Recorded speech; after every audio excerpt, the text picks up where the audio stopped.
This one. This is how far the gap between what these ivory tower academic, intellectual, software genius people think reality is going to be versus what reality actually is, what intelligence is, machine intelligence is, versus like real. The fucking robot broke the kid's finger. That's a complete, like, mission failed, categorically. There's no, it's not even, it's like if I asked you to design a car and you come and you show me a fucking homeless guy fucking a fleshlight. It's not even in the same category. A robot that breaks children's fingers. That's what you made. You made a machine that breaks a Chinese kid's finger. Congratulations. It's just a complete. And it's not like this. The software people, the tech people who have an IQ of 115, 120, they're so fucking arrogant. They're so fucking arrogant because a tech nerd who should have been bullied mercilessly in high school, who should have had his pants pulled down in front of the girls' swim team. Some little fucking nobody nerd. That's an 80s thing when they started to flip that. Like the nerds are actually the good guys. The jocks are like the hot people in high school were nice. Yeah. How about that? Like all the hot girls in high school, they were actually like nice.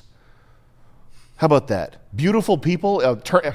Hey guys, it turns out nature isn't actually an inverted triangle. It's actually what you think it would be. It's actually beautiful people tend to have properly functioning minds. Jeez, can't believe that's the way it is. That's crazy. It's because every movie I've ever watched says the opposite. Okay? But the people with 120 IQ who are, what do we call them? Titardos? Titardos. Tortillas, okay? They would look at this video and think, well, geez, if I could only change the specification by 2.7 micronanometers, I could have the robot identify a finger. Like, they think this is a fixable problem. It's fucking not. It's decades from being a fixable problem to having a robot that consistently identifies what is a human and doesn't break its finger. You're fucking decades off from doing that consistently, failure-free. That's the thing. People don't get that it's like, they think it's like, well, if a robot can do it 10 times in a row, it can do it 1,000,000 times in a row. That's not the thing. You have to do it 10 million times without fucking up once. That's the way things actually work. Like if a human reaches across and breaks your fingers because he's trying to hurt you.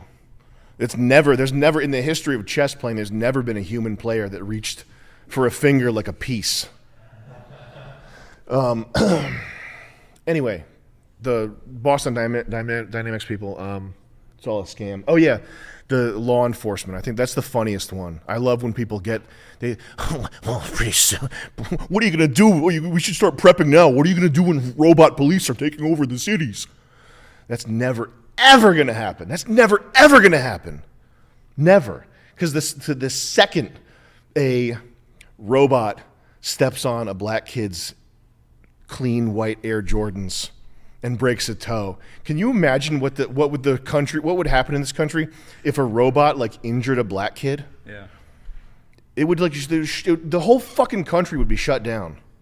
You'd have, I ain't doing that. I ain't doing that. Why you gonna do with that? Hey. No. Every city for a year completely shut down. Hey. We ain't going with that. It ain't with that. White people marching in solidarity. No. The whole fucking country would be shut down. This second a robot injured a black kid, which is it's a good thing. Yeah. I don't want to see robot police, but it's the point of that joke is it's science fiction. It's not even good science fiction because it's not close to being a possible reality. It would never ever happen. Yeah. Maybe in 200 years. Like maybe when you have Once you've had generations of people growing up with like failure-free robots, it's like my robot friend.